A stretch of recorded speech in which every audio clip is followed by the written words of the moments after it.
পুরী বেড়ি হনুমান মন্দির, যেখানে ভগবান হনুমানকে আজও সোনার বেড়ি দিয়ে বেঁধে রাখা হয়েছে। কিন্তু যে হনুমানকে রাবণের মতো অহংকারী মানুষও বেঁধে রাখতে পারেনি, তাকে এই মন্দিরে কিভাবে বেঁধে রাখা হয়েছিল?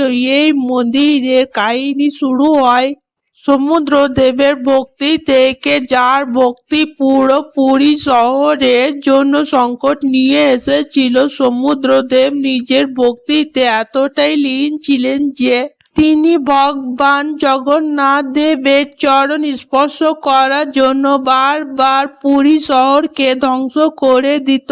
এই বিনাশকে আটকানোর জন্য ভগবান জগন্নাথ হনুমানকে সমুদ্র ধারে পাহারা দিতে বলেন। কিন্তু যখনই পুরী শহরে কোথাও রাম ভজন বা কীর্তন হতো, তখন হনুমান নিজের পাহারা ছেড়ে সেখানে পৌঁছে যেতেন।